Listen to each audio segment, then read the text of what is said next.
હવે કોઈ કાઈ વસ્તુ લેવા આવશે નહીં, દુકાન બંધ કરીને બકુલભાઈને બેહવા વયો જાવ. હે ભોળા દાદાની આવે છે, હું લેવા આવતા છે? મમરાભાઈ, અમારે બેટરી નથી જોતી, પૈસા પાછા લાવો. કેમ? એને ટોસ લેવા મોકલ્યો તો ટોસ તો હતી. એ આ ટોસ નહીં, ખાવાના ટોસ લેવા મોકલ્યો તો હું કઈ બેટરી પાછી નહીં લાવો? કેમ? તો આ તો ઇલેક્ટ્રિક વસ્તુ કહેવાય, એની થોડી કઈ ગેરંટી હોય. પણ એની ક્યાં બેટરી બગાડીને પાછી લાવ્યા? હજી તો હમણાં લઈ ગયો તો હું કઈ બેટરી પાછી નથી લેવાનો. એમ થોડું હાલે, પૈસા તો તમારે પાછા દેવા જ પડશે. આ તો પૈસા ઓછા આવશે, બોલો કેટલા? 10 રૂપિયા. એ વાંધો નહીં, 10 રૂપિયા ઓછા આપો, બીજા પૈસા પાછા લાવો. 10 રૂપિયા ઓછા આપવાનું નથી કહેતો, હું 10 રૂપિયા પાછા આવશે.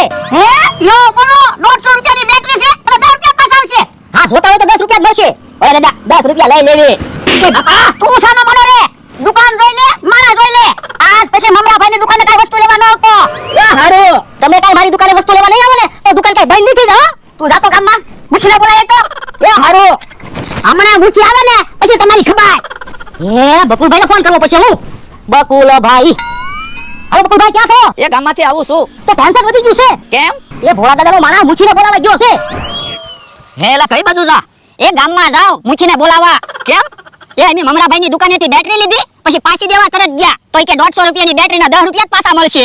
તો તું મમરાભાઈ હાટુ મૂકીને બોલાવા જા. હા, મુખી મમરાભાઈને ખીજાય તો એને ખબર પડે ને, છેતરવાના ધંધા તો ન કરે. તો એક કામ કર, તું વાડીએ જા, હું મૂકીને બોલાવતા હું.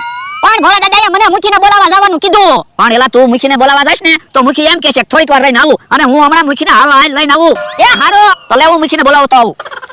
હમણાં મુખી આવે ને પછી મમરાભાઈને ખબર પડશે.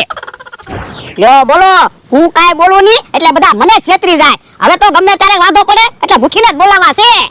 હેલા કેમ પાછો આવ્યો? મુખીને ન લાવ્યો? એ બકુલભાઈ મુખીને બોલાવવા ગયા. ઓય બાપા, પણ બકુડાને હું કામ મોકલ્યો? બકુડાને મમરાભાઈ તો ભાઈ બનશે. પણ બકુલભાઈ મમરાભાઈ ભાઈ બનશે, મુખીને બકુલભાઈ ક્યાં ભાઈ બનશે? ઈ હાસો તો પછી મુખી તો બકુલભાઈની વાત હાસી ન માને અને તમારી વાત હાસી ન માને. ઈ તો હાસો હોય ઈ જ કે. ઈ તારી વાત હાસી. ઈ આમ બકુલભાઈ આવ્યા. લ્યો મૂકી આવી ગયા. હવે મુખી ક્યાં છે? તો બીજા ભાઈ છે. એ બીજા ગામના મુખી છે, આપણા ગામના મુખીની તો બદલી થઈ ગઈ. હે મુખીની બદલી થાય? હા, લો બોલો, મારા 70 વર્ષ થયા મે આજ સાંભળ્યું મુખીની બદલી થાય. એ પેલા આપણા ગામમાં માસ્ટર હતા એની બદલી થઈ ગઈ. હા, મંત્રી હતા એની બદલી થઈ ગઈ. હા, આપણા ગામમાં ડોક્ટર હતા એની બદલી થઈ ગઈ. હા, એમ મુખીની બદલી થઈ ગઈ. ઠીક, લ્યો તો મુખી આવ્યા, કાક ચા પાણી તો બનાવો. દાદા એ બકુલભાઈને ગામમાં ઠંડુ લેવા મોકલી દો, નકર ઈ બધી આપણી વાત સાંભળી જાય પછી મમરાભાઈને કહી દેશે. હા ઈ હાસુ. હાલો બકુલા, પૈસા જા ગામમાંથી બધા આટલું ઠંડુ લઈ આય. એ હારું. મુખી ખાટલે બેહો. એ હારું. કેમ ભાઈ આજ મને બોલાવ્યો? એ એક ફરિયાદ છે ને એટલે. એ મારી શું ફરિયાદ છે? એ મુખી તમારી ફરિયાદ નથી, બીજાની ફરિયાદ છે. ઠીક.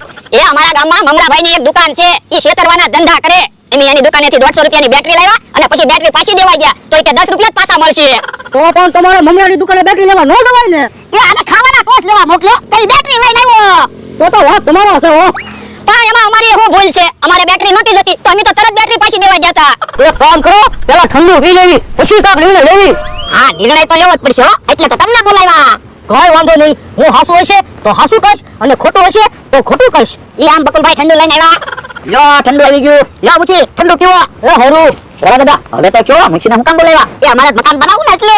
પણ મુખી ક્યાં એન્જિનિયર છે કે બિલ્ડર છે? એ બધું તને ન કહેવાનું હોય. એ ભાઈ, બધી વાતની મને ખબર છે, હમણાં હું તમને કહું. મુખી બકુલભાઈને બધી વાત ન કહેતા. બકુલભાઈ ને મમરાભાઈ બે ભાઈ બનશે, પછી બકુલભાઈ મમરાભાઈને બધી વાત કહી દેશે. તો એક કામ કરો, એને નાસ્તો લેવા મોકલી દો એટલે એને કાઈ વાતની ખબર નહીં પડે. આ એ હાસુ. એ દાદા બકુલભાઈને નાસ્તો લેવા ગામમાં મોકલો તો. જાતો બકુડા, નાસ્તો લઈ આય તો. લાવો પૈસા. પણ મેં તને 500 રૂપિયા આપ્યા. પણ પછી હિસાબ સમજશું, અત્યારે મૂકી બેઠા ને હું પૈસા મજા કરો. એ હારું. અલે બીજા 500 રૂપિયા. એ હારું, હમણાં નાસ્તો લઈને આવું ફટાફટ. મુખી હવે તો કયો તમે હું નિર્ણય લીધો? તમે કયો હું નિર્ણય લેવો છે?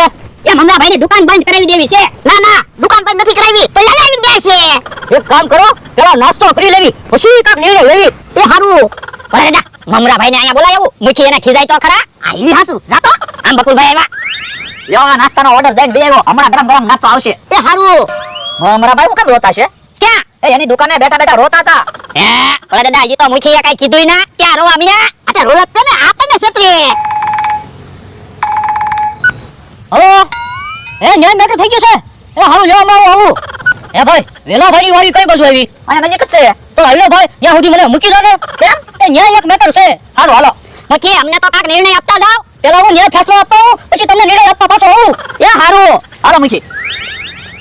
ઓય દાદા આપણા ગામના મુખી આવ્યા હોત ને તો એ ફટાફટ નિર્ણય આપે આ એ હાસુ આપણા ગામના મુખી તો બદલી થઈ ગઈ આ એ હાસુ ક્યાં કઈ બધું ના એ મમરા પાસે જમરૂખના કપડા લેવા જાવ એટલે એ હમણાં વાડી આવ્યો તો ઈ કે મારા નાટકમાં મુખી બનવાનું છે તે જમરૂખના કપડા લઈ ગયો તે લેવા જાવ હે ઓય દાદા ક્યાંક મમરાભાઈ મુખી બનીને આયા નહીં આવ્યા હોય ને હે મને તો એવું જ લાગતું હતું મમરો છે હે તો આપણે છેતરી ગયા આ તો એમ થોડું હાલે લ્યો મેટર લઈ પતી ગઈ ને 1000 રૂપિયા આવી ગયા. તો હું મુખીને ફરિયાદ કરવી હતી મુખીની બદલી થાય? ના ના, મેં એવડાને કીધું આપણા ગામના મુખીની બદલી થઈ ગઈ છે ને બીજા ગામના મુખી છે, માની ગયા.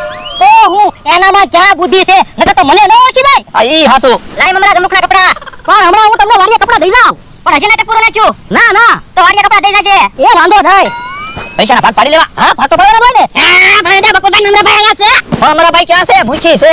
બોલો પા. અરે રો ખોટું હું બોલે મને ખબર છે મમરાભાઈ છે લાય 1000 રૂપિયા હાલો.